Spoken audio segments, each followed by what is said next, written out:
காசியிலே இறக்க முக்தி, அண்ணாமலை மன்னரை நினைத்தாலே முக்தி. ஆக நமக்கு முக்தி ஸ்தலங்கள் மொத்தம் 4. இதிலே முதன்மையாக சொல்லப்படுகின்ற திருவாரூரிலே அபயகுலசேகர மன்னன் ஆண்டு வந்தான். அவன் நல்லாட்சி புரிந்து வந்தான். அவன் குருலிங்க சங்கம பக்தியிலே மிக சிறந்து விளங்கினான். அப்போ குருலிங்க சங்கம பக்தினா என்ன? சிவனடியார்களை போற்றி துதித்து வணங்குவது, அவர்களுக்கு வேண்டிய பொன்பொருள் கொடுப்பது, அவர்களை ஆதரிப்பது. இதனால் அவன் வாழ்ந்த காலங்கள் சைவங்கள் தலைத்து ஓங்கி இருந்த காலம். அவனுடைய காலத்திலே இந்த மூவர் பாடிய தேவாரங்கள் அங்கொன்றும் இங்கொன்றுமாக பாடப்பெற்று வந்த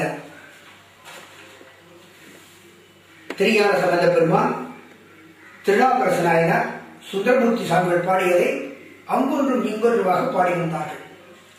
ஒரு சந்தர்ப்பத்திலே இந்த அபயகுலசேகரன் மன்னன் அரசவையிலே செருடையார் பெருமக்கள், திருஞான சம்பந்த பெருமான், திருநாவுக்கரசு நாயனார், சுந்தரமூர்த்தி சுவாமிகள் அருள் செய்த தமிழ் வேதமாகிய தேவார திருமுறைகளை மன்னரிடத்திலே பாடி காட்டினார்கள். இதனை கேட்ட மன்னன் எல்லையில்லா ஆனந்தம் அடைந்தான், சிவானந்த பரவசம் அடைந்தான். அவர்களுக்கு வேண்டிய பொன்பொருள் கொடுத்து ஆதரித்தான்.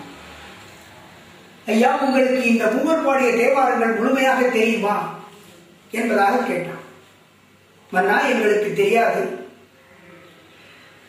செவிவழி சொல்லாக அங்கொன்றும் இங்கொன்றுமாக கேட்டதை நாங்கள் செவிவழியாக 1-2 பாடல்களை மட்டுமே பாடிக்கொண்டிருக்கிறோம் என்பதாக சொன்னார்கள். மேலும் இந்த தேவார திருமுறைகள் எங்கே இருக்கிறது என்பதும் எங்களுக்கு தெரியாது.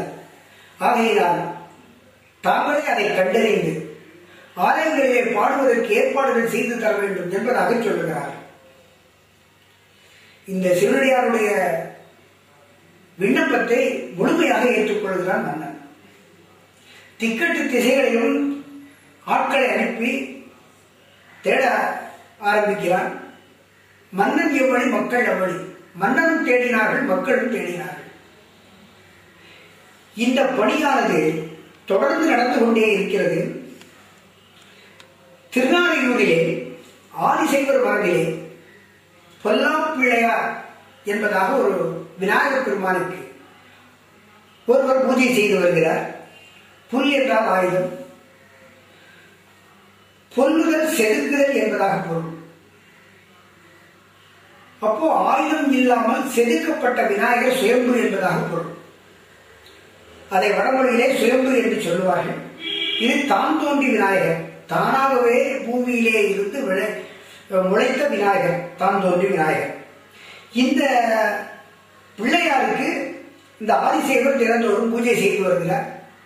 அவருக்கு ஒரு நம்பி என்கின்ற ஒரு மகன். ஒரு சந்தர்ப்பத்திலே அவரால் பூஜை செய்ய இயலாது போகிறது. தனது மகன் நம்பியை அழைத்து, அப்பா, இன்று நீ ஆலயத்துக்கு சென்று பூஜை செய்து வர வேண்டும் என்பதாக சொல்லுகிறார். அப்பா, எவ்வாறு பூஜை செய்ய வேண்டும் எனக்கு புரியவில்லையே என்பதாக அந்த குழந்தை கேட்கிறது.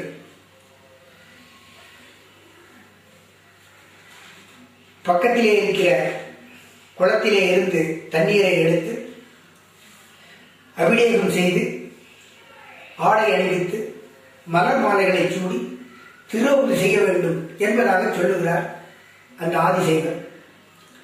தந்தை சொல் நிற்க மந்திரமில்லை என்பதை நிலையாக கொள்கிற அந்த குழந்தை, அப்பா சொன்னா சரியாக இருக்கும் என்பதை நிலைத்துக் கொள்கிறது அந்த குழந்தை. நேராக ஆலயத்திற்கு சென்று குளத்திலே இருந்து தண்ணீரை எடுத்து அபிஷேகம் செய்து ஆடை அணிவித்து மலர் மாலைகளை சூடி தான் கொண்டு வந்த திருவமுதை விநாயகப் பெருமானுடைய முன்னணியிலே வைத்து கையிலே எடுத்து வாயிலே கொடுக்கிறது. திருவமுது செய்யுங்கள் என்பதாக சொல்லுகிறது. அந்த குழந்தை என்ன நினைத்துக் கொண்டிருக்கிறது? இந்த விநாயகப் பெருமான் தினந்தோறும் சாப்பிடுகிறார் என்பதை அந்த குழந்தை தெளிவாக மனதிலே கொள்கிறது. விநாயகப் பெருமான் அசையாது இருக்கிறார். தேவரீரே, நான் செய்த பூஜையிலே ஏதாவது தவறு இருந்தால் அவற்றை மன்னித்து அருள வேண்டும் என்பதாக அந்த குழந்தை சொல்லி புலம்புகிறது. அப்பொழுதும் விநாயகர் பெருமான் அசையாது இருக்கிறார். நேரம் நெருங்கிக் கொண்டிருக்கிறது என்பதாக பொருள்.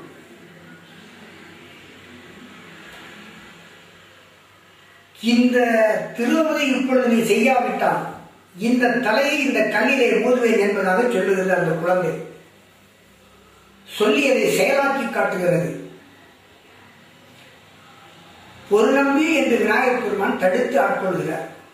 எப்படி தடுத்து ஆட்கொள்கிறார்?